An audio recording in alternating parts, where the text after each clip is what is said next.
PCD Allahabad, स्पर्श PCD Allahabad लिखना है। अगर नहीं लिखा तो आपका जो लाइफ सर्टिफिकेट है वो स्पर्श पीसीडीए पेंशन का पास नहीं पहुंचा। ठीक है, और इस केस में क्या होगा, 31 जनवरी का बाद आपका मतलब फरवरी से आपका पेंशन स्टॉप हो सकता है, ऐसे वार्निंग आया हुआ है। Okay okay. अच्छा, अब देखिए कि आप कैसे चेक करेंगे आपका लाइफ सर्टिफिकेट फाइल हुआ या नहीं हुआ, कैसे चेक करेंगे। इसके लिए अभी आपके पास आप लगभग 99% लोगों का, 99 से भी ज़्यादा परसेंटेज लोगों का जो है स्पर्श में माइग्रेट हो चुका है। अगर आपका पेंशन माइग्रेट नहीं हो चुका है, नहीं हुआ है, दैट मीन्स आपके पास इंटीमेशन नहीं पहुंचा, पर आपका लाइफ सर्टिफिकेट, आपका जो पेंशन है स्पर्श में ऑलरेडी माइग्रेट हो चुका है। कुछ डीएससी वालों का, कुछ सिविलियंस का छोड़ करके, कुछ फैमिली पेंशनर्स का छोड़ करके बाकी 100% सबका पेंशन जो है स्पॉट्स में माइग्रेट हुआ है। ठीक है, अगर आपके पास यूज़र आईडी पासवर्ड नहीं आया तो आपका काम है पीसीडीए पेंशन का जो नंबर है, ठीक है,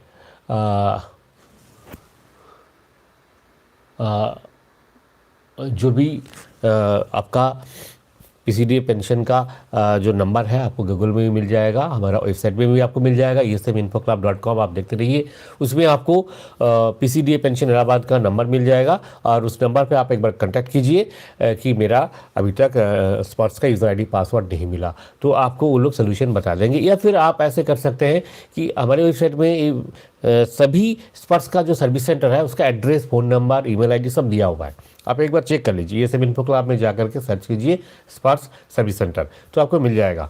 पूरा इंडिया में जितना जहाँ भी सर्विस सेंटर है सभी का मोबाइल नंबर, ईमेल आईडी और एड्रेस मिल जाएगा। आपका घर के पास ही कोई ना कोई सर्विस सेंटर होगा, वहाँ पे आप जाइए, ठीक है, और वहाँ जा कर के आप अपना पीपीओ और पासबुक लेके जाइए, तो आपका स्पर्श का जो भी काम है वो हो जाएगा और वहाँ पे जाके आपको स्पर्श का पेंशन आईडी और पासवर्ड भी आपको मिल जाएगा। ठीक है, तो वहाँ अगर आपका हो गया, यूज़र आईडी पासवर्ड आपको मिल चुका, तो आप कैसे चेक करेंगे, आपने स्पॉट्स पे लॉगिन करना है। लॉगिन करते ही आपने जाना है identification oblique life certificate, right side में आपका एक उसमें टैब मिलेगा, वहाँ क्लिक करते ही आपको लाइफ सर्टिफिकेट आपने कब जमा किया, कब ड्यू है, सारे वहाँ पे दिखाई देंगे। अगर मान लीजिए आपका ड्यू डेट 30 नवंबर 2023 है और आपने अभी तक जमा नहीं किया, दैट मीन्स क्या आपका पेंशन स्टॉप हो सकता है, आपको दोबारा जमा करना पड़ेगा लाइफ सर्टिफिकेट। कैसे करेंगे, इसका पूरा प्रोसेस, डिटेल प्रोसेस हमने बताया esminfoclub.com। इसमें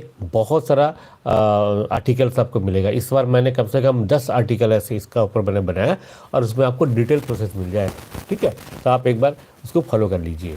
और मैं सभी से रिक्वेस्ट करूँगा, सभी लोग एक बार कम से कम अपना स्पर्श प्रोफाइल चेक करें और उसमें अगर आपको लगता है कि वहाँ पे क्लियरली लिखा हुआ है कि आपका नेक्स्ट लाइफ सर्टिफिकेट का जो डेट है 30 नवंबर 2024 है, तो आपको कोई चिंता करने की ज़रूरत नहीं है। अदरवाइज़ अगर आपका ड्यू है तो आपको दोबारा जमा करना ही पड़ेगा, अदरवाइज़ आपका पेंशन स्टॉप हो सकता है।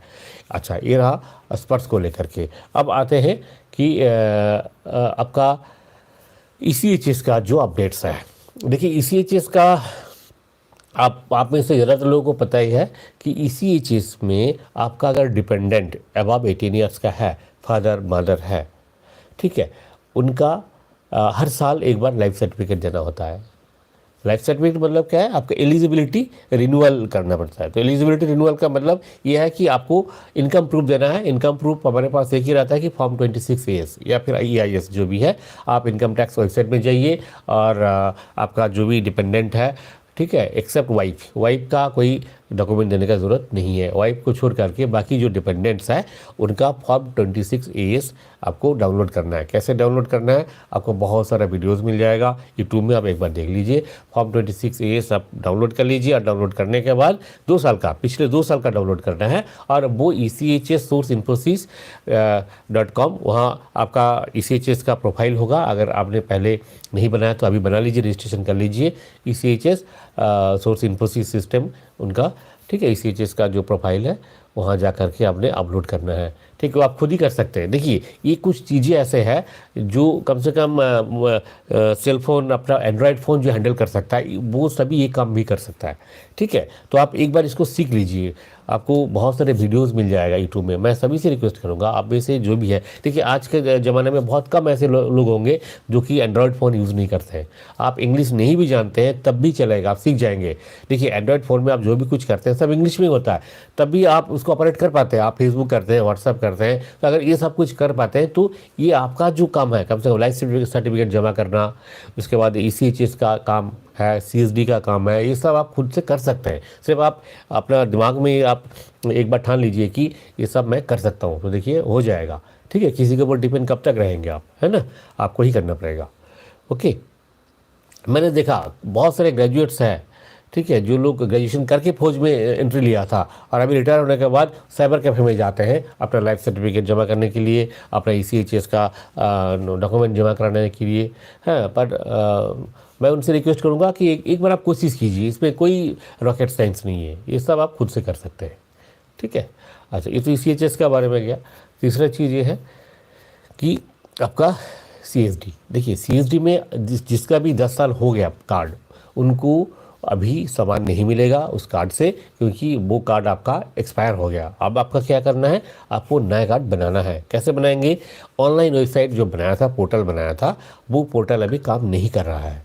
ठीक है, अब आपको अपना जो भी URC है, नियरेस्ट जो भी स्टेशन कैंटीन है, वहाँ पे जाइए और एक फॉर्म, आप फॉर्म खुद भी आपको मिल जाएगा, आप वेबसाइट में जाके डाउनलोड कर लीजिए। इंडियन आर्मी वेटरन्स का वेबसाइट है, या फिर एयरफोर्स का है, नेवल का है, सभी वेटरन्स का जो वेटरन्स डायरेक्टरेट का जो वेबसाइट है, वहाँ पे फॉर्म अवेलेबल है। फॉर्म को डाउनलोड कर लीजिए और डाउनलोड करके प्रिंट आउट करके बोथ साइड प्रिंट करना, और जो भी डॉक्यूमेंट्स है वहाँ पे लिखा हुआ ये सारे डॉक्यूमेंट्स चाहिए। डॉक्यूमेंट्स का साथ आप विजिट कीजिए अपना नियरेस्ट CSD कैंटीन में। ठीक है, वहाँ पे 130 प्लस जो चार्जेस है, कुछ 200 रुपये का आसपास लगता है लगभग। ठीक है, वो जमा कर दीजिए और डॉक्यूमेंट्स दे दीजिए, तो आपका नया कार्ड बन जाएगा। ऑनलाइन कार्ड अभी नहीं बनेगा। ठीक है, ये रहा CSD का बारे में। अच्छा, अब आते हैं वेलफेयर का जो भी अदर्स मैटर है। देखिए KSB का बहुत सारा स्कीम्स रहता है, एक सर्विसमैन के लिए, उनके बच्चों के लिए, डिपेंडेंट्स के लिए, तो ये सभी स्कीम्स का आप फ़ायदा उठा सकते हैं।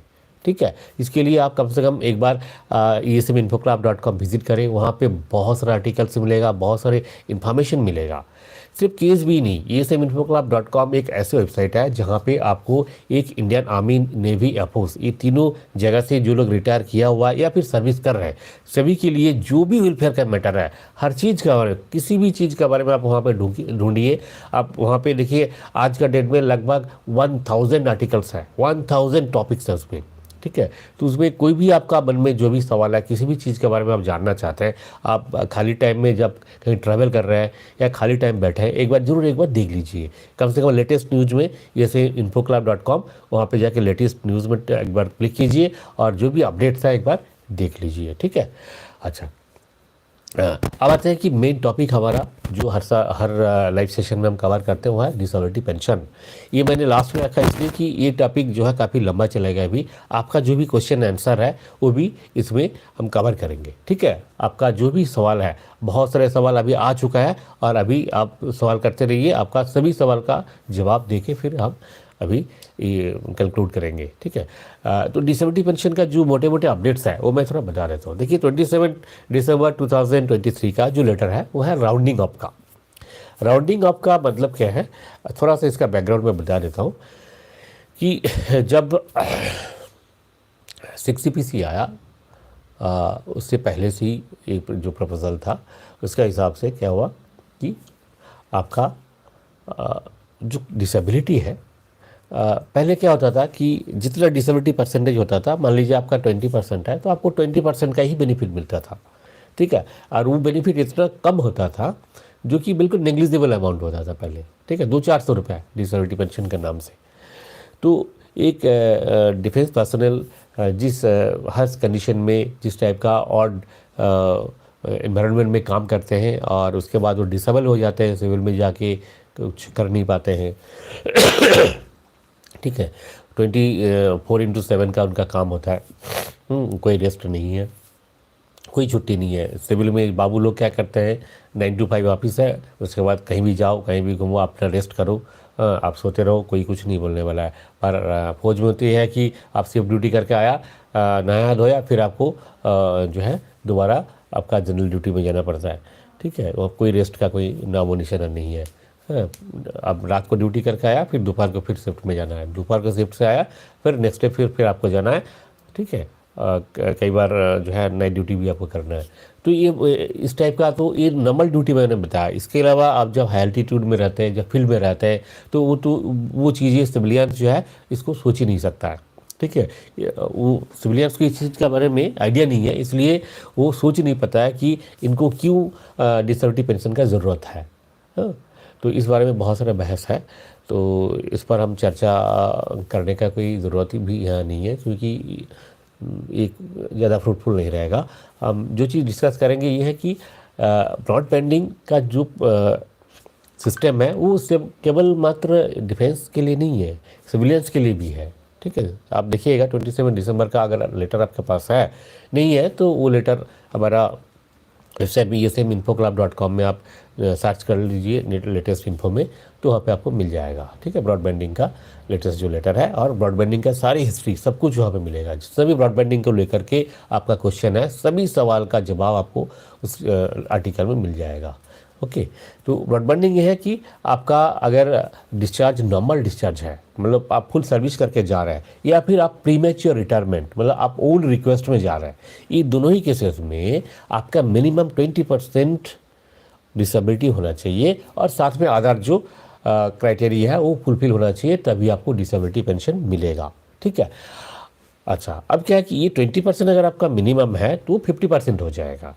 ठीक है, और अगर 50% पहले का क्या सिस्टम था और अभी का क्या सिस्टम है, इसमें चेंजेस क्या है, एक मिनट देखिए। हाँ, पानी, सॉरी।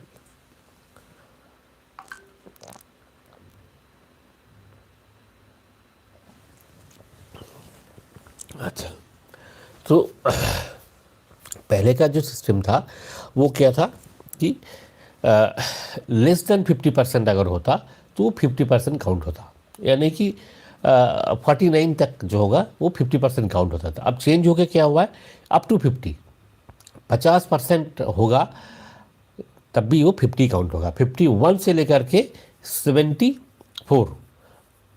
ठीक है, 52 लेकर के 75 तक होगा 75%, और 75 से लेकर के 100 तक अगर होगा तो 100% होगा। पहले क्या था कि लेस देन 50 में 50 था, बिटवीन 50 एंड 75 मतलब 74 होगा तब भी आपका 75 होगा। ठीक है, 75% था तो 100 काउंट होता था, अब नहीं होगा। ठीक है, अब 76 होना चाहिए तभी आपका 100 काउंट होगा। तो ये थोड़ा सा चेंजेस आया हुआ है, कोई ख़ास चीज़ें इसमें नहीं है, कोई बड़ी बात नहीं है इसमें। ठीक है, अच्छा, पर इसमें इस चीज़ को लेकर के आपको ज़्यादा ओरिड होने का ज़रूरत नहीं है, क्योंकि ये सिस्टम में ज़्यादा कुछ चेंज नहीं हुआ, सिर्फ 1% का ही जो फ़र्क पड़ा है। ठीक है, ज़्यादातर लोगों का जो होता है वो 20 से लेकर के 30 के बीच में ही होता है, 20 किसी का 30 किसी का 40, बस यही रहता है। बहुत कम लोग हैं जिनको 70 75 या 80% 90% 100% मिलता है, ये हाल मतलब गिने चुने कुछ लोगों को ही होता है। ठीक है, तो आप देख लीजिए अगर आपके लिए एप्लीकेबल है तो। अदरवाइज़ क्या है कि इसमें खास कोई चेंजेस नहीं है इस लेटर को लेकर के, पर जिसको लेकर के चिंता है वो है कि अभी invalidate out of pension, invalidate out of service का जो डेफिनेशन है वो क्या होगा। देखिए, आप में से बहुत लोग हैं जिनका सर्विस 15 साल पूरा नहीं हुआ, मैं जानता हूँ। मेरे पास हर रोज़ कम से कम 300-400 मैसेज तो आता ही है कि सर मेरा सर्विस 11 ईयर्स है, मेरा सर्विस 4 ईयर्स है, मेरा सर्विस 13 ईयर्स है, मैं अनविलिंग पर सर्विस देना चाहता हूँ, तो मुझे क्या बेनिफिट मिलेगा। ठीक है, तो इस चीज़ को मैं क्लियर करना चाहता हूँ।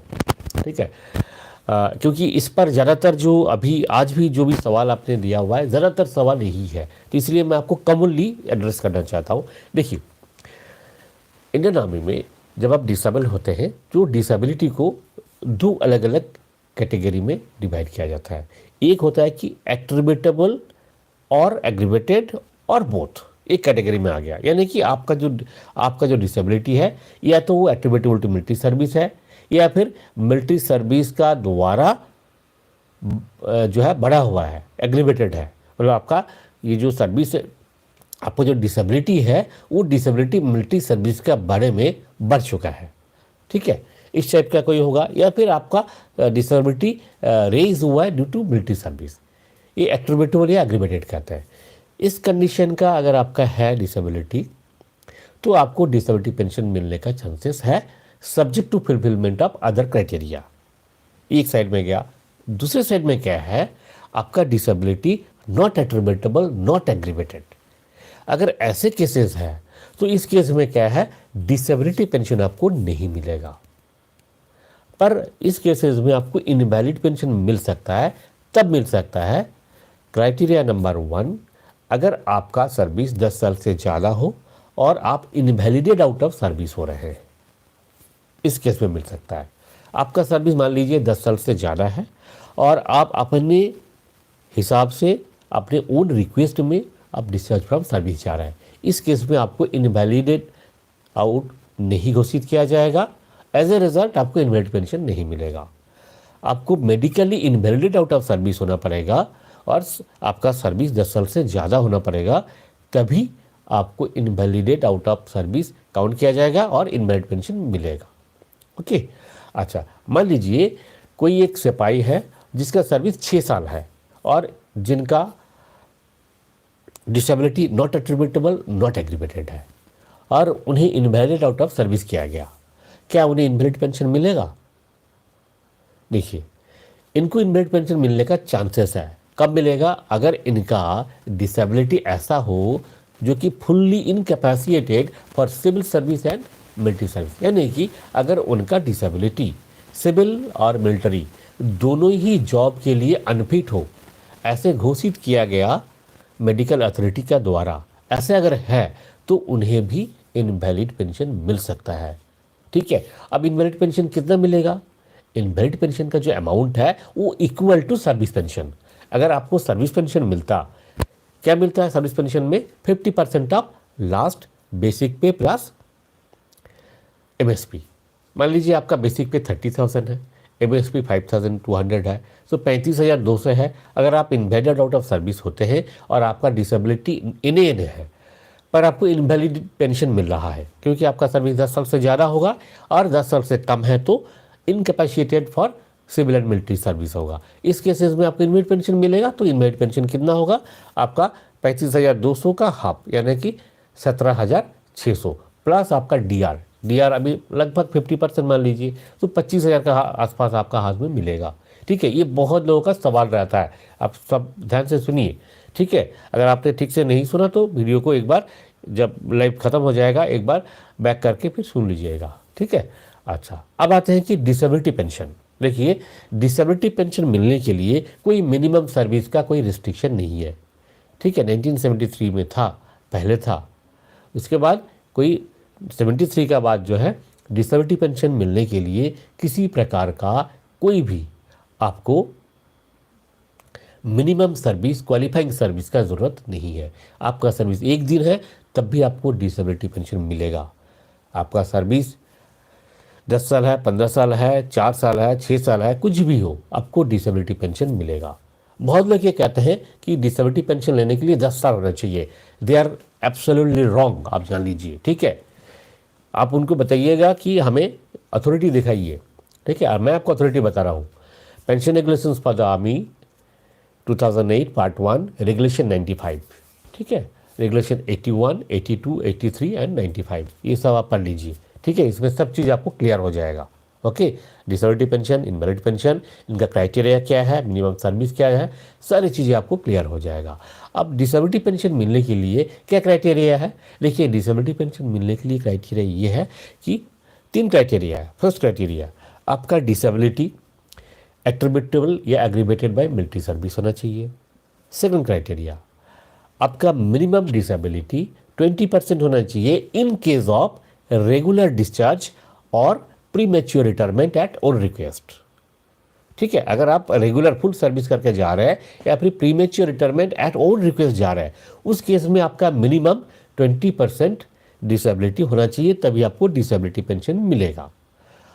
Question number 2, sorry, category number 2। Category number 2, जो medically invalidate out of service है, उनका केस में मिनिमम 20% डिसेबिलिटी होने का ज़रूरत नहीं है, मिनिमम 1% होने का ज़रूरत है। अगर आप इनवैलिडेट आउट ऑफ सर्विस हो रहे हैं, आपका डिसेबिलिटी आइदर एट्रीब्यूटेबल और एग्रीवेटेड और बोथ, ठीक है, इन्हें नहीं है, ठीक है, एट्रीब्यूटेबल या एग्रीवेटेड है, इनवैलिडेट आउट ऑफ सर्विस हो रहा है, तो इस केस में क्या होगा, आपका मिनिमम 1% होगा, तब भी आपका ब्रॉड बैंडेड होकर के वो 50% हो जाएगा। इस रूल का 27 दिसंबर का जो लेटर है, उस लेटर में इसका कोई चेंजेस नहीं है, ये बिल्कुल इंटैक्ट जो भी था वही है। यहाँ पे बिल्कुल क्लियर किया गया कि आधार प्रोविजंस जो है उसका किसी तरह का कोई चेंज नहीं हुआ है। तो आप बिल्कुल बेफिक्र रहिए, जो लोग इनवैलिड हो रहे हैं, ठीक है, इनवैलिड, अब इनवैलिड कौन कौन सा केस को माना जाएगा। देखिए, इनवैलिडेट आउट ऑफ केस क्या है, जब आपको, आप मेडिकली लो मेडिकल कैटेगरी है, ठीक है, और आपको फौज से निकाला जा रहा है, ठीक है, अब निकाला जा रहे हैं, इसको इसका भी 2-3 क्राइटेरिया है। फर्स्ट क्राइटेरिया क्या है कि मेडिकल बोर्ड ने कहा कि इनको और सर्विस पे ना रखा जाए, ठीक है, एक क्राइटेरिया हो गया। नंबर 2 क्राइटेरिया क्या है कि आपने आपका जो कैटेगरी है, जो एलएमसी है, वो परमानेंट नेचर का है, ठीक है, और आप जब एमएस से घर आते हैं यूनिट में, तो आपका कमांडिंग अफसर आपसे एक सुटेबिलिटी कम रिटेंशन सर्टिफिकेट मांगते हैं, और उसमें आपका कमांडिंग ऑफिसर आपको घर भेज देते हैं, आपको नहीं रखना चाहता है, आपको किसी तरह का कोई शेल्टर्ड अपॉइंटमेंट नहीं देना चाहते हैं, तो इस केस में घर भेज रहे हैं, ये भी invalidate out of service count होगा। ये 2 कैटेगरी गया। तीसरा नंबर कैटेगरी क्या है कि आप लो मेडिकल कैटेगरी है, ठीक है, और आप कब हॉस्पिटल से घर आ गए या फिर हॉस्पिटल से आप अपने यूनिट में आ गए, आपका कमांडिंग अफसर आपसे पूछते हैं शेल्टर्ड अपॉइंटमेंट आपको चाहिए या नहीं चाहिए, इसका एक ऑप्शन सर्टिफिकेट है, वो आपने साइन करना है। तो आपने वहाँ पे लिख दिया कि मुझे शेल्टर्ड अपॉइंटमेंट नहीं चाहिए, ठीक है, तो क्या होगा इस केस में, अगर आपने अनुलिंग दे दिया तो आप घर जाएंगे, ठीक है, आपका रिकॉर्ड ऑफिस आपको एक सो कॉज नोटिस देगा, उसके बाद आपको घर भेज देंगे, आपका रिलीज फ्रॉम सर्विस होगा। तो ये भी इनवैलिडेट आउट ऑफ सर्विस में ही काउंट होगा as per pension regulation for the army 2008 part 1 regulation 95, 81, 82, 83, ठीक है। पर अब क्या हुआ, प्रॉब्लम कब से खड़ा हुआ, जब से 21 सितंबर 2023 का ये अपडेट्स आया हुआ है, ईआर 2023, ईआर एंड जीएमओ 2023 जब से रिलीज़ हुआ है, उसमें कुछ प्रोविज़न ऐसे दिया गया कि इनवैलिडेट आउट ऑफ सर्विस का जो 3 क्राइटेरिया मैंने आपको बताया, ये 3 में से लास्ट वाला जो क्राइटेरिया है उसको डिलीट कर दिया गया, जो कि 2008 में था, ठीक है, 1 जुलाई 2010 में निकला था, इसका जो ऑर्डर निकला था, ईआर 2008, ईआर एंड जीएमओ 2008 का, उसमें ये तीनों प्रोविज़न था, ठीक है, और ये तीनों प्रोविज़न सिर्फ उसी में नहीं, बहुत पहले से ही चलते आ रहा था, ठीक है, 1973 से लेकर के चलता ही आ रहा था, पर ये प्रोविज़न अभी 2023 में जाकर के लास्ट वाला प्रोविज़न को निकाल दिया, पर अभी तक इसका क्लियरेंस नहीं आया। पीसीडीए, ना ही पीसीडीए पेंशन इस बारे में कुछ बता पाया, ना ही मैं कई सारे बहुत सारे रिकॉर्ड ऑफिस को मैंने आरटीआई किया, मिनिस्टर ऑफ डिफेंस को आरटीआई किया, डीएसडब्ल्यू के आरटीआई किया, किसी ने कोई जवाब नहीं दिया। इसका मतलब ये है कि सबके पास इंस्ट्रक्शन है कि इस पर बात नहीं करना, क्योंकि ये अभी तक क्लियर नहीं है। इससे क्लियर एक मतलब इंडिकेशन आता है कि ये चीज़ें अभी क्लियर नहीं हुआ। सिर्फ मैं अकेला ही नहीं, बहुत लोगों ने आरटीआई किया। मैं आरटीआई के लिए लास्ट अक्टूबर से मैं वेट कर रहा हूँ, अक्टूबर, नवंबर, दिसंबर, 3 महीना 90 डेज हो गया, अभी तक आरटीआई का भी जवाब नहीं आया। मैंने फर्स्ट अपील किया था, उसका भी जवाब नहीं आया। सीआईसी में हम नहीं जा सकते हैं, कुछ रिस्ट्रिक्शन है, गवर्नमेंट एम्प्लॉई है, बहुत सारा रिस्ट्रिक्शन है, जिस वजह से सीआईसी में हम नहीं जा सकते हैं, ठीक है। एज ए सिटीज़न जा ही सकते हैं, पर कुछ पर्सनल भी प्रॉब्लम होता है, तो सीआईसी में हम नहीं जाएंगे। अभी पीजी पोर्टल में भी हमने अप्रोच किया, अब देखते हैं क्या होता है, ठीक है। आप सबसे भी आप भी अगर चाहते हैं तो आप आरटीआई डाल सकते हैं, ठीक है, कि ईआर 2023 में जो पैरा 5 में जो दिया गया, उसके हिसाब से केवल मात्र 2 ही कैटेगरी है जो कि इनवैलिड आउट ऑफ सर्विस में है, हॉयरस पहले जो था 3 कैटेगरी इंक्लूडेड था। शेल्टर्ड अपार्टमेंट एनुअलिंग वाला जो केसेस है ये invalidate, deem to be invalidate category में काउंटेड था, पर 2023 में जाके इसको निकाल दिया गया। तो क्या ये माना जाए कि regulation, pension regulation for the army, navy and air force का जो भी रेगुलेशन है वो भी क्या अमेंडेड है? इस पर कोई अभी तक जवाब नहीं है। ओके फ्रेंड्स, अभी हम एक एक करके देखेंगे। आपका जो सवाल है, बहुत सारा सवाल है, कई 100 से भी ज़्यादा सवाल अभी तक आ चुका है। कोशिश करते हैं जितना हो सकता है जवाब देने के लिए। सबसे पहला BNS बाबूजी, नमस्कार। CO साहब घर भेज रहे हैं, S2 परमानेंट और P2 परमानेंट है, एग्रीवेटेड नील है, एग्रीवेटेड मिलिट्री सर्विस अच्छा है, आपको सर्विस एलिमेंट मिलेगा। देखिए हाँ, अब इतने सारी चीज़ें जब मैंने बताई, एक चीज़ मैं बताना थोड़ा ओमिट हो गया कि डिसेबिलिटी पेंशन होता क्या चीज़ है, उसका अमाउंट क्या है। देखिए डिसेबिलिटी पेंशन, अगर आपका 15 साल पूरा हो चुका है और उसके बाद आप किसी वजह से घर जा रहे हैं विथ डिसेबिलिटी RRMB में, ठीक है।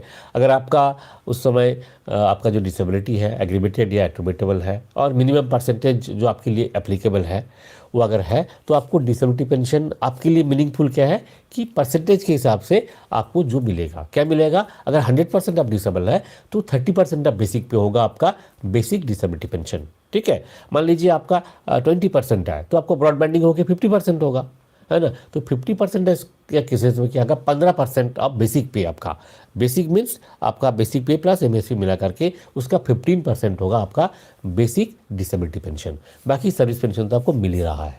ये गया 15 साल से ऊपर वाला का जो केसेस है। जिनका सर्विस 15 साल से नीचे वाले हैं उनके लिए डिसेबिलिटी पेंशन का मीनिंग क्या है। देखिए उनके लिए डिसेबिलिटी पेंशन का मीनिंग यह है कि disability pension comprises of 2 elements. आपके लिए 2 अलग अलग एलिमेंट होगा। क्या एलिमेंट होगा, एक है सर्विस एलिमेंट, दूसरा है डिसेबिलिटी एलिमेंट। सर्विस एलिमेंट क्या है, आपको अगर सर्विस पेंशन मिलता वो है सर्विस पेंशन एलिमेंट। जितना सर्विस पेंशन है वही नाम अलग है यहाँ पे, क्योंकि 15 ईयर्स से नीचे वालों को सर्विस पेंशन नहीं मिलता है, इसलिए नाम इसका दिया गया सर्विस एलिमेंट, ठीक है। पर अमाउंट उतना ही आपको मिलेगा, 50% ऑफ आपका एमोलूमेंट्स कहते हैं, इसको एमोलूमेंट्स कहा जाता है, जो कि बेसिक पे प्लस MSP। और किसी का अगर गुड सर्विस पे जैसे एयरफोर्स का होता है और इंडियन आर्मी का भी जैसे क्लास पे होता है, ये भी इसमें काउंटेड होगा, ठीक है। तो आपका जो लास्ट एमोलूमेंट्स होगा उसका 50% होगा आपका डिसेबिलिटी एलिमेंट और service element, service element. Disability element क्या है, डिसेबिलिटी एलिमेंट भी आपको लागू है।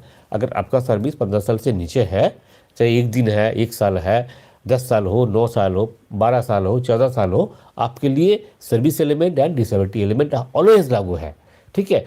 हाँ, प्रोवाइडेड दैट कि आपका reason for discharge invalidate out of service होना चाहिए। Other than invalidate out of service cases में आपके लिए सर्विस एलिमेंट लागू नहीं है। बिल्कुल ध्यान से सुन लीजिए।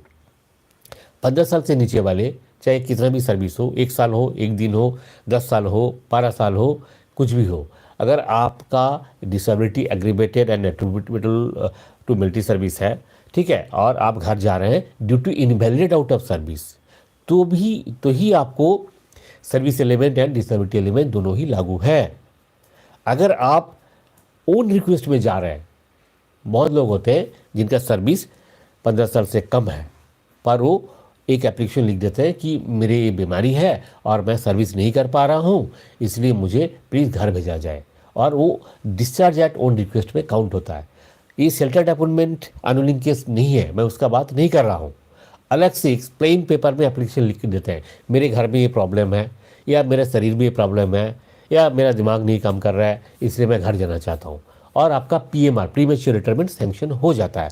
इस केस में आपको सर्विस एलिमेंट नहीं मिलेगा। बिल्कुल इसका पेंशन रेगुलेशन में इसका जिक्र किया गया, बिल्कुल क्लैरिटी में वहाँ पे दिया गया कि आपको केवल मात्र डिसेबिलिटी एलिमेंट मिलेगा। यानी कि 50% अगर आपका डिसेबिलिटी आफ्टर ब्रॉडबैंडिंग होता है तो आपको 15% ऑफ बेसिक पे प्लस MSP जो एमोलूमेंट्स है, बहुत ही कम अमाउंट मिलेगा, ठीक है, बहुत ही कम अमाउंट होता है, ठीक है। और मिनिमम आपके लिए फिर मिनिमम 20% भी होना चाहिए। 20% से कम अगर आपका असेसमेंट होता है तो आपको कुछ भी नहीं मिलेगा, ठीक है, ये भी आप ध्यान रखिए। इसीलिए 15 साल से कम वाले जो है, अगर आप घर जाना चाहते हैं तो ज़रूर आप इनवैलिड आउट ऑफ सर्विस है तभी जाइए, इससे क्या है, आपको दोनों फ़ायदा मिलेगा, सर्विस एलिमेंट डिसेबिलिटी एलिमेंट दोनों ही मिलेगा।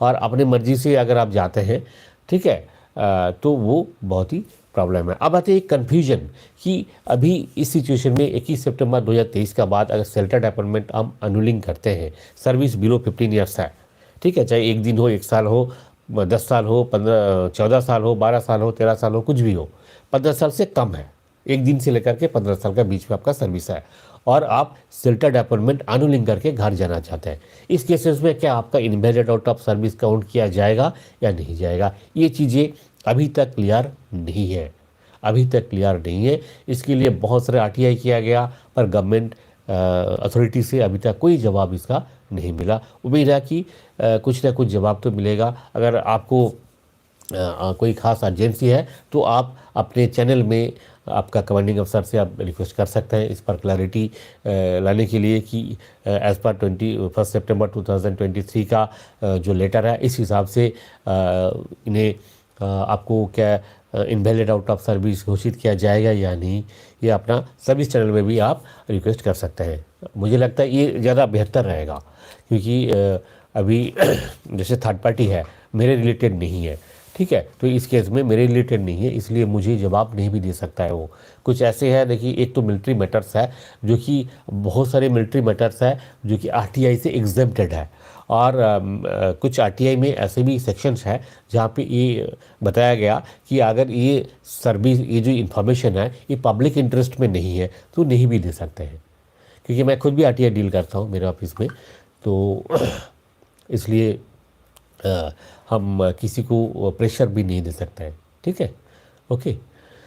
एनी हाउ, अब आते हैं एक एक करके जो भी आपका सवाल है। देखिए, जो सवाल कॉमन है और जिसका मैंने अभी तक डिस्कस कर चुका हूँ, वो कवर नहीं करेंगे, बाकी कवर करेंगे, ठीक है, ओके।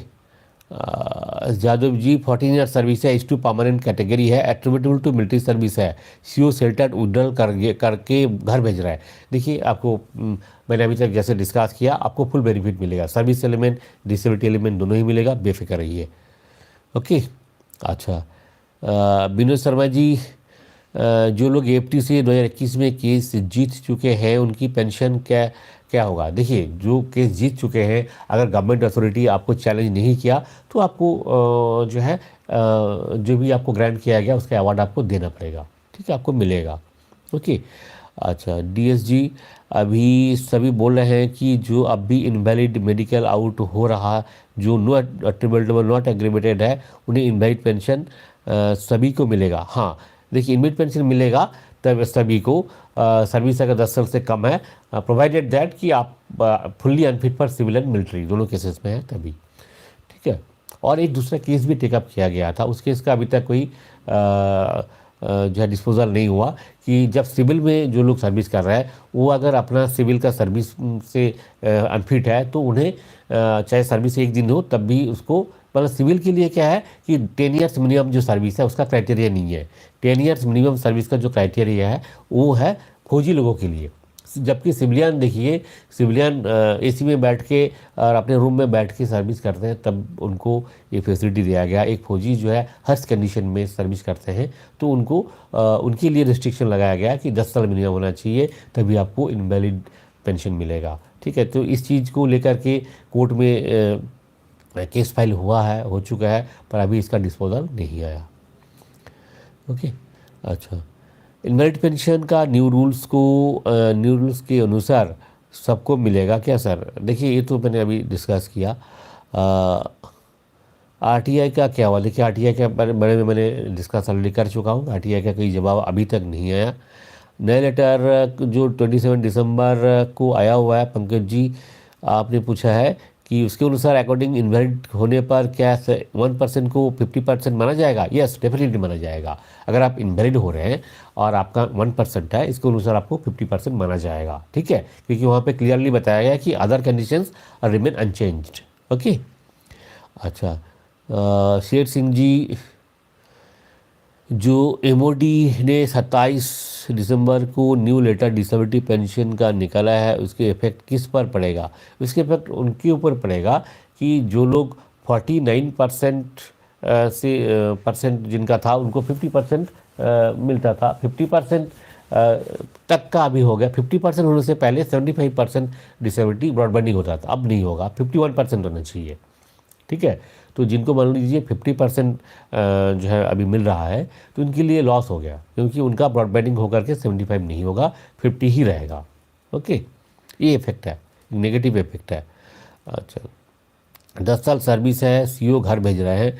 ठीक है, सीओ अगर घर भेज रहे हैं, 10 साल सर्विस है, ठीक है, आपका चाहे एन हो, चाहे आपका डिसेबिलिटी एट्रीब्यूटेबल टू बिलिटी हो, आपको कम से कम एक जो है इस पेंशन तो मिलेगा ही मिलेगा। या तो इनवेट पेंशन मिलेगा अगर एन है, और एन नहीं है, एट्रीब्यूटेबल या एग्रीमेटेड है, तो आपको डिसेबिलिटी पेंशन मिलेगा। अब बेफिक्र रहिए, आपको जिसने भी कहा कि कुछ नहीं मिलेगा, वो गलत कहा है, आपको कुछ मिलेगा। ठीक है विकास जी। अनिल यादव जी, जय हिंद। डिसेबिलिटी पेंशन मिलेगा क्या है? जो सर्विस 15 साल से कम है, देखिए हाँ मिलेगा, 15 साल से कम है तो अगर आपका एग्रीवेटेड या एट्रीब्यूटेबल है तो डिसेबिलिटी पेंशन मिलेगा। ठीक है, नहीं है तो आपको इनवेट पेंशन मिलेगा, एनी केस अगर है, subject to fulfilling the other conditions. Okay, Kartar Singh ji, new disability pension rule के अनुसार डिसेबिलिटी पेंशन लेने वाले इनकम टैक्स में इफेक्ट है या नहीं? यस, इफेक्ट होगा। देखिए, इम्पेयरमेंट रिलीफ हो या फिर इनकम आपका डिसेबिलिटी पेंशन हो, अगर आपका डिसेबिलिटी की वजह से आपको पेंशन मिल रहा है, ठीक है, तो आपको आपका जो कंप्लीट पेंशन है as per income tax IT act, आपका कंप्लीट पेंशन जो है exempted from income tax. Okay, इसको लेकर के हमने डिटेल में डिस्कस किया, हमारे इसी चैनल में वीडियो भी है, और ये सब infoclub.com में जाइए तो वहाँ पे डिटेल में आपको आर्टिकल भी मिलेगा, रूल रेगुलेशन का रेफरेंस भी मिलेगा। ठीक है, एक बार आप पढ़ लीजिए। आर.एस. प्रतिहार जी, सीआई ऑप्स में आपको प्राइमरी हाइपरटेंशन का एग्रीवेटेड है, फिर भी 5% आरएमबी दिया है। अच्छा, अब रिकॉर्डेड रिपोर्टेड मई 23 में है। हाँ देखिए, इस पर अगर आपको अगर से आप सर्विस में हैं तो आपको पता है कि एक स्टैट्यूटरी कंप्लेंट होता है, नॉन स्टैट्यूटरी कंप्लेंट भी होता है। तो अगर आप चाहें तो नॉन स्टैट्यूटरी कंप्लेंट एक फाइल कर सकते हैं।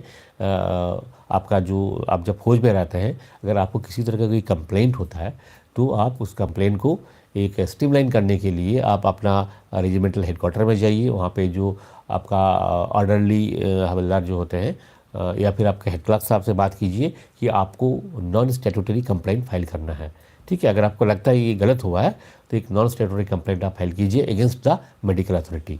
ठीक है, अच्छा, नेक्स्ट है सागर जी, फरवरी 29 को आउट है, 16% आरएमबी में दिया हुआ है, सीओ भेज रहे हैं। तो देखिए, आपका जो इन्वेट सीओ भेज रहे हैं इसका मतलब इन्वेटेड आउट ऑफ सर्विस है, और इस केस में आपका 50% ब्रॉडबैंडिंग होगा। ओके, अच्छा, सर्विस आपका कुछ भी हो, इससे कोई फर्क नहीं पड़ता है। देवेंद्र सिंह जी, रैंक क्या है आपका?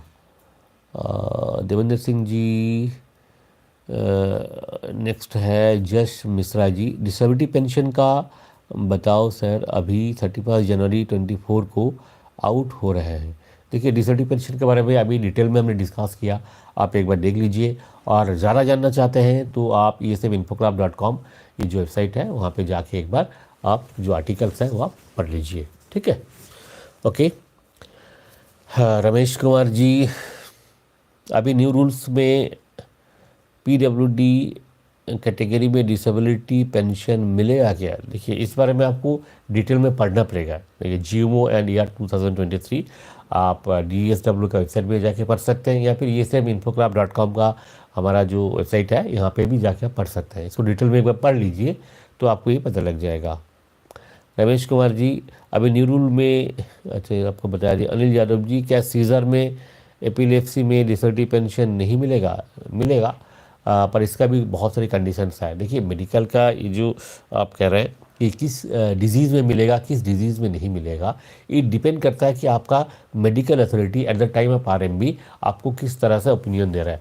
क्योंकि आप इसका बहुत सारे एस्पेक्ट्स है वो कंसिडर किया जाता है जब आपका आरएमबी होता है, कि आपका जो बीमारी है इसका उत्पन्न कैसे हुआ। ठीक है, इसका ऑनसेट क्या है, किस सिचुएशन में है, आपका कोई हेरिडिटरी कोई हिस्ट्री तो नहीं है। इसका।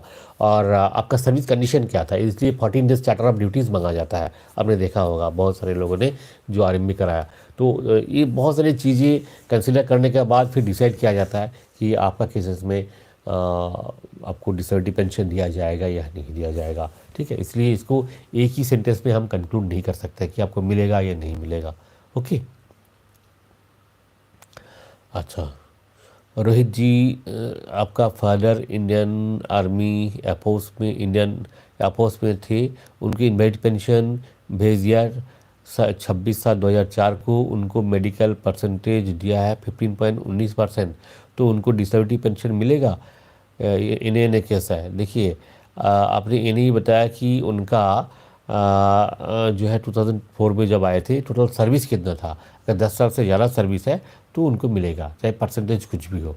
और देखिए एज़ पर 2013 में Dharamvir Singh versus Union of India का एक केस हुआ था, और उस केस में बताया गया कि इन्हें कुछ होता ही नहीं है।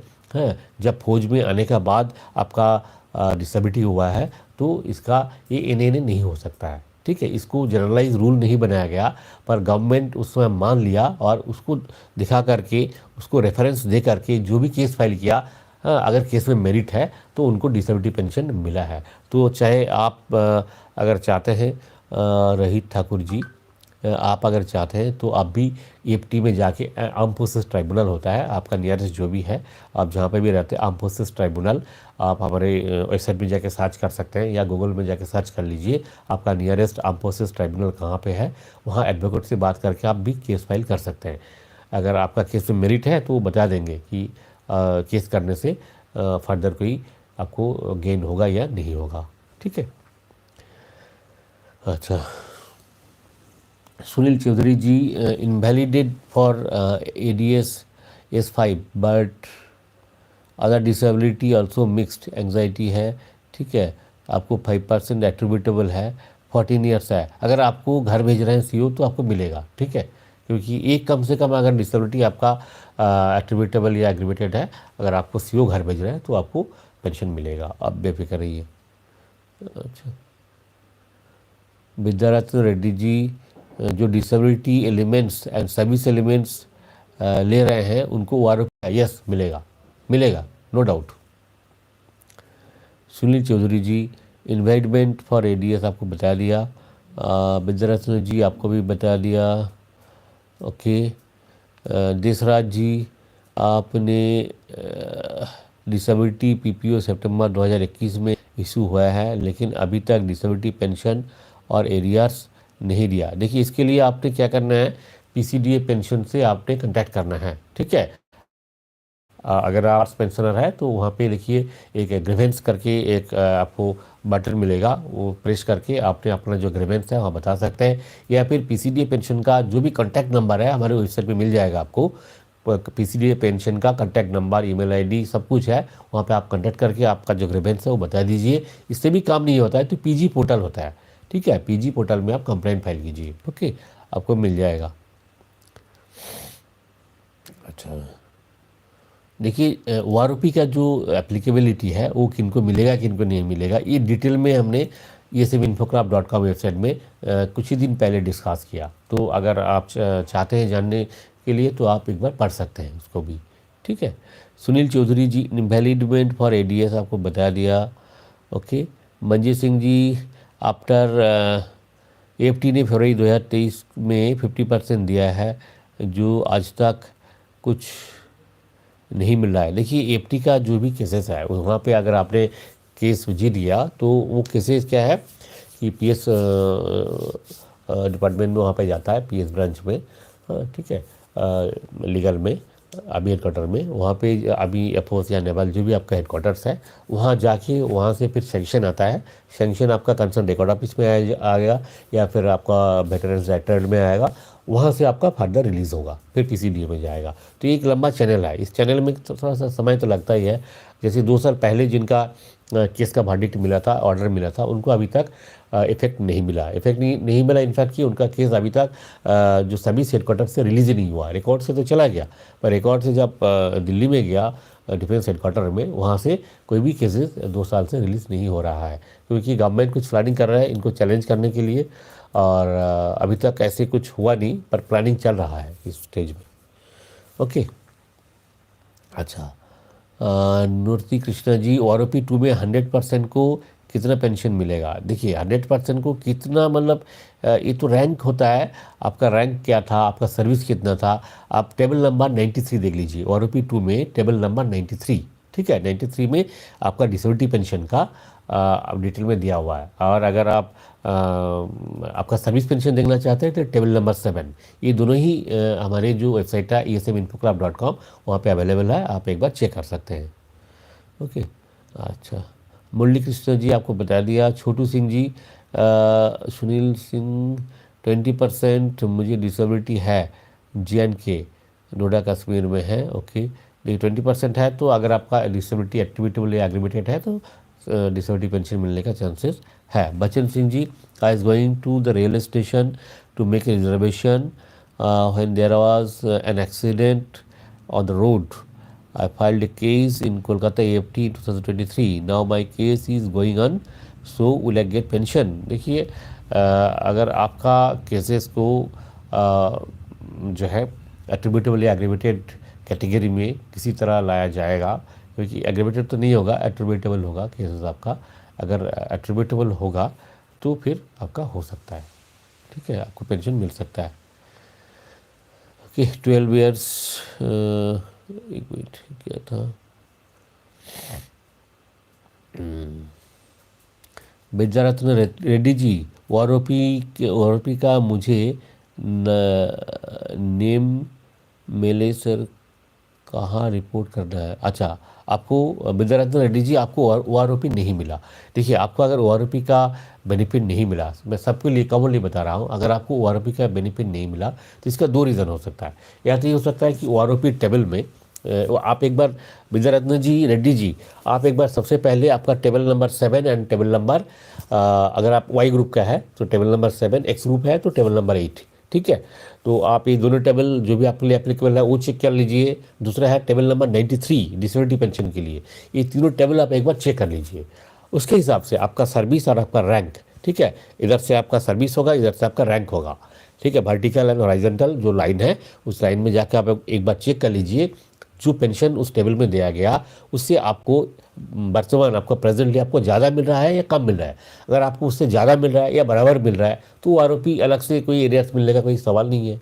अगर आपको इससे कम मिल रहा है तो आपको OROP का बेनिफिट ज़रूर मिलेगा, ठीक है, ज़रूर मिलेगा आपको।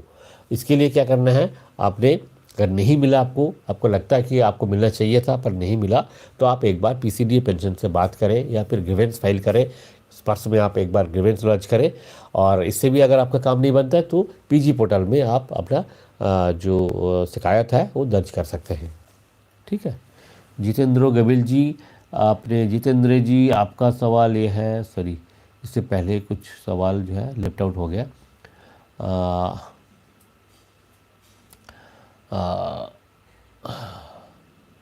मुरली कृष्णा जी, 2006 का रिटायरमेंट है, सिपाही रैंक से 4 साल सर्विस है और 100% है। आपका पूरा सवाल नहीं बताया मुरली जी, आपका सवाल क्या है समझ में नहीं आया। 2006 का रिटायरमेंट मतलब 4 साल बाद आप 100% डिसेबिलिटी का साथ आपने इनवैलिडेट हुआ है और आप शायद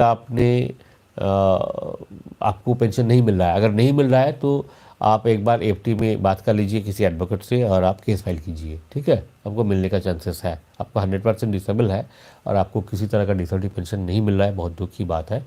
तो आप एक बार अपोसिस ट्राइब्यूनल आपका नियरेस्ट जो भी है वहाँ जा कर के किसी एडवोकेट से बात कीजिए, केस फाइल कर लीजिए, आपको शायद मिल जाएगा, ठीक है।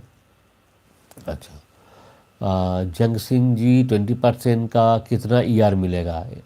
ER का समझ में नहीं आया। 20% का मतलब डिसेबिलिटी पेंशन है, एम्प्लॉयमेंट रिलीफ का बात कर रहे हैं आप? सॉरी, एम्प्लॉयमेंट रिलीफ का अमाउंट सेम है। पहले डिसेबिलिटी अगर आपका होता 20% होगा तो वो भी ब्रॉडबैंड होगा, ब्रॉडबैंड होकर के आपको 50% होगा। और सेम वही है 50% मतलब 15%, 15% आप आपका एमोलमेंट्स यही होगा आपका। अब इस पर डीए यानी कि डीआर मिलेगा या नहीं मिलेगा इसका अभी तक क्लियर नहीं है। ठीक है। अच्छा, अजय शर्मा जी, सेंट्रल गवर्नमेंट में री एम्प्लॉयड एक सर्विस मैन को पे फिक्सेशन कैसे मिलेगा? देखिए, पे फिक्सेशन का ये जो केसेस है बहुत पुराना केस है। मैं खुद ही 2010 से मैं इसके साथ अटैच हूँ, तो लगभग 13 साल हो गया। अब अभी तक ये डेवलपमेंट जो हुआ है कि गवर्नमेंट अथॉरिटी कम से कम ये जो एग्रीड है कि एक डिस्क्रिपेंसी है, डिस्पैरिटी है between two different categories of Indian Armed Forces. One is commissioned officers and another are the person below officers rank, JCOs who are. And those officers who are employed in civil services, they are getting pay fixation, they are getting their pay fix as per last pay they have drawn. And in other side, the PBR, I mean JCOs who are, they are not getting any kind of pensionary any kind of pay fixation benefit as per last pay drawn. They are getting only the initial pay which is applicable to the fresh recruits and which is applicable to the fresh recruit at the time of joining the service. Okay, and in fact their past service are fully ignored, whereas the officers category they are getting full benefit. Okay, तो ये चीज़ें जो है हमने कई बार DOPT, DSW, DGR और minister of finance से जो खास करके आयरेक्सा का जो इसमें बहुत बड़ा एक रोल है, और आयरेक्सा ने और जो एक serviceman through out the country सभी ने जो भी प्रयास किया, उसके बाद डीओपीटी इसको स्वीकार किया, हाँ एक डिस्पैरिटी तो हुआ है, और इस डिस्पैरिटी को रिमूव करने के लिए एक जो है मॉडिफाइड पे फिक्सेशन का एक ऑर्डर बनाया गया, CCS pension CCS fixation of पे रूल्स 2029 ये बनाया गया। और ये बनाने के बाद इसका जो ड्राफ्ट है वो जो है मिनिस्टर ऑफ फिनेंस में एक्सपेंडिचर में भी भेजा गया, पर एक्सपेंडिचर का कुछ नेगेटिव कमेंट्स है, कुछ क्लैरिफिकेशन और भी उन लोगों ने मांगा है, और कुछ उनका जो व्यूज़ है थोड़ा नेगेटिव साइड का है कि अगर ये दे देंगे तो ये ल्यूक्रेटिव हो जाएगा और लोग फूट छोड़ के आ जाएगा, उनका कहना ही है। मैं सीधा थोड़ा सा सरल भाषा में मैं कह रहा हूँ, ठीक है। उनका तो थोड़ा सा मतलब पॉलिश लैंग्वेज में उन्होंने बताया, पर मैं आपको इसको सरल लैंग्वेज में बता रहा हूँ। उनका कहना ही है कि अगर पीबीओआर को हम दे देंगे तो सभी पीबीओआर जो है जल्दी जल्दी नौकरी छोड़ करके आ जाएगा और रीएम्प्लॉयड हो जाएगा, क्योंकि उनको बहुत सारा बेनिफिट मिलेगा, जो कि अफसर्स के लिए एप्लीकेबल नहीं है, उनका ये कहना है, ठीक है। पर इसको गॉड नोज ये कितना सच्चाई इसमें है, और पर इसका नाम पर हम डिस्क्रिमिनेशन तो नहीं कर सकते ना। अगर ऐसे सोच भी रहे तो एक डिस्पैरिटी कहीं नहीं रह सकते। डिस्पैरिटी का कोई मतलब नहीं है कि हम डेमोक्रेटिक रूल्स में है, ठीक है, डेमोक्रेटिक कंट्री में है। यहाँ पे एक ही जगह में सर्विस करके आया, एक ही डिपार्टमेंट में आप जा रहे हैं, ठीक है। एक इंडियन आर्मी में या इंडियन एयरफोर्स में थे आप, एक सर्जेंट और एक ग्रुप कैप्टन था, दोनों ही रिटायर होने का बाद एक यहाँ पे क्या बोलते हैं ऑडिटर एंड अकाउंट्स में ज्वाइन किया। एक जो है ज्वाइन किया assistant chief account officer post में, और एक ज्वाइन किया है ऑडिटर पोस्ट में। जो assistant chief account officer post है वहाँ पे जाके उनको फुल्ली जो है पास सर्विस का बेनिफिट मिल रहा है, और जो सर्जेंट है वो ऑडिटर पोस्ट में जो रिक्रूट हुआ है उनको एक सिविलियन जो रिक्रूट है उनको जितना सैलरी मिल रहा है उतना ही मिल रहा है उनको। कमाल की बात है। तो मुझे लगता है कि जो भी अथॉरिटीज़ इसको एक बार फिर से कंसिडर करना चाहिए, और पीबीओआर का जो राइट्स है, जो लेजिटिमेट राइट्स है, उसको इनकार नहीं करना चाहिए, ठीक है। देखिए, सवाल तो अभी आते रहेंगे, बहुत सारे सवाल आपका है, ज़्यादातर सवाल का मैं जवाब दे चुका हूँ, बहुत सारे सवाल रह गया। और आप अगर आप चाहते हैं कि आप हमारे साथ जुड़े रहना चाहते हैं, आप बाद में भी हमें सवाल भेज सकते हैं। हमारे जो ग्रुप है ESM इन्फो क्लब ग्रुप है, वहाँ पे बहुत सारे एक्सपर्ट लोग भी हैं, मैं अकेला ही नहीं हूँ, मैं उस ग्रुप का एक मेंबर हूँ, समझ लीजिए, ठीक है। तो आपका सवाल का कोई ना कोई जवाब दे देंगे। आप वहाँ पे सवाल रखिए, उस ग्रुप में आप ज्वाइन कर लीजिए। आप ज्वाइन अगर अभी तक नहीं किया तो आप उस ग्रुप का जो लिंक है, लिंक आपको मिल जाएगा इसी वीडियो का डिस्क्रिप्शन बॉक्स में, और मैं अपना व्हाट्सअप नंबर आपको दे देता हूँ। ठीक है, यहाँ पे आप रिक्वेस्ट भेजिए तो आपको जो है लिंक भेजेंगे व्हाट्सएप ग्रुप का, आप उस लिंक पर क्लिक करके आप ज्वाइन कर लीजिए। ठीक है, मेरा नंबर है, आप नोट कर सकते हैं, 7980715630। ठीक है, ये है मेरा व्हाट्सअप नंबर। अच्छा, तो फ्रेंड्स ये जो डिस्कशन है ये चलता रहेगा, फिर अगले हफ्ते या फिर नेक्स्ट वीक कोशिश करेंगे आपसे मिलने के लिए। देखिए, हर हफ्ता जो है लाइव में नहीं आ पाते हैं, बहुत सारे कंस्टेंट रहता है। और दूसरी बात यह है कि अगर कोई खास अपडेट नहीं है फिर लाइव में आने का कोई मतलब भी नहीं है, एक ही चीज़ बार बार दोहराएंगे। ठीक है, उससे अच्छा है कि उस दौरान मैं कुछ आर्टिकल बना लेता हूँ आपके लिए। ठीक है, ताकि आपको और अपडेट मिल सके। अगर आप कुछ कोई ख़ास अपडेट होगा तो नेक्स्ट वीक आएंगे, नहीं तो एक हफ्ता बाद फिर लाइव में आएंगे। ठीक है, और एक चीज़ और मैं आपसे डिस्कस करना चाहता हूँ। देखिए, आप तो फौज में थे, अभी फौज से ज़्यादातर आप में से ज़्यादातर लोग जो है फौज छोड़ के आ रहे हैं, रिलीज़ होके आ रहे हैं। तो आप जब सिविल में आएंगे तो आपको एक नौकरी की ज़रूरत है। आपको पता है कि हर साल लगभग 55,000 JCOs वर्केबल 55,000 लोग सिविल में आते हैं, और जिनमें से ओनली 5,000 वैकेंसीज रहता है ऑल ओवर द इंडिया में। Central government, bank, PSU, state government, corporate सब मिलाकर के 5,000 लोग ही ओनली एम्प्लॉयड हो पाता है। बाकी 50,000 लोग हर साल अनएम्प्लॉयड रहते हैं, क्योंकि आपका जो एज है वो रिटायरमेंट की एज नहीं है, पर इस एज में आप रिटायर कर लेते हैं, क्योंकि आपके लिए कोई एम्प्लॉयमेंट अपॉर्चुनिटी नहीं रहता है। या तो आपको कोई ऐसी जॉब ढूंढना पड़ता है जहाँ पे रहना आपके लिए, सरवाइव करना बहुत मुश्किल होता है। 10, 15, 20 हज़ार रुपये की तनख्वाह में आप काम करते हैं, ज़्यादा से ज़्यादा 30 हज़ार रुपये तनख्वाह मिलता है। ठीक है, तो इतनी कम तनख्वाह में इस उम्र में आपका पेंशन प्लस ये मिला करके 50-60 हज़ार में गुजारा करना बहुत ही मुश्किल होता है। इस सिचुएशन को डील करने के लिए हमने बहुत दिनों से रिसर्च किया, और एक अच्छा सा आपके लिए सजेशन है। अगर आप चाहते हैं तो आप देखिए, ऑनलाइन इनकम करने का बहुत सारे उपाय है। ठीक है, मैं खुद भी जुड़ा हूँ और बहुत लोगों को रास्ता मैंने दिखाया, और ये चीज़ें आप अगर सीखना चाहते हैं तो हम सिखाएंगे। ठीक है, फर्स्ट 100 लोगों के लिए मैंने फ्री रखा है। ठीक है, फर्स्ट 100 लोगों के लिए फ्री रखा है, अगर आपको भी सीखना है। देखिए, इसमें ऑनलाइन जो अर्निंग है, इसमें कहीं एक पैसा का भी इन्वेस्ट नहीं करना है, और फर्स्ट 100 लोगों के लिए कोई पैसा भी नहीं लगेगा। ठीक है, कोई पैसा नहीं लगेगा आपको, किसी का मेरे को ना मुझे पेमेंट करना है ना किसी को पेमेंट करना है। अपने बिल्कुल फ्री ऑफ कॉस्ट में सीखेंगे, पर आप बिल्कुल, मैं आपको बता रहा हूँ, आप विद इन द वीक आप इनकम करना स्टार्ट करेंगे। हाँ, मैं आपसे ये नहीं कहूँगा कि आप ये सीख लिया और उसी दिन से आप जो रोज़ 10,000 रुपया इनकम करने लगेंगे, ऐसे नहीं है। धीरे धीरे धीरे आपका ग्रो होगा। हाँ, अगर कम से कम आप 1 साल काम करेंगे तो आप मंथली 1 लाख रुपये तो आप अर्न कर ही लेंगे। ठीक है, ये कुछ चीज़ें हैं, और क्या क्या चीज़ सिखाएंगे वो मैं बता रहा हूँ। देखिए, इसमें मेन सिखाएंगे एफिलिएट मार्केटिंग। ये सभी चीज़ें आपको घर में, अपने एक लैपटॉप या PC है तो आप कर सकते हैं। इंटरनेट कनेक्शन के साथ एक लैपटॉप या PC होना चाहिए, आप ये चीज़ें कर सकते हैं। उसमें हम एफिलिएट मार्केटिंग सिखाएंगे, आपको डिजिटल मार्केटिंग सिखाएंगे। ठीक है, डिजिटल मार्केटिंग में बहुत सारी चीज़ें होते हैं। अगर आप डिटेल में जानना चाहते हैं तो मेरा व्हाट्सएप नंबर मैंने यहाँ पे दे दिया। ठीक है, फिर दोबारा मैं शेयर कर देता हूँ, आप मुझे व्हाट्सएप में रिक्वेस्ट भेजिए तो मैं आपको लिंक दे दूँगा। हमारा जो एक ब्लॉगर्स फोरम है वहाँ पे ज्वाइन कर लीजिए, और फ्री क्लासेस हम कंडक्ट करेंगे। ठीक है, मेरा नंबर है 7980715630। ओके, मेरा नंबर दे दिया। ओके ओके, फिर मिलेंगे अगले सेशन में। आज के लिए इतना ही। नमस्कार, जय हिंद, जय भारत।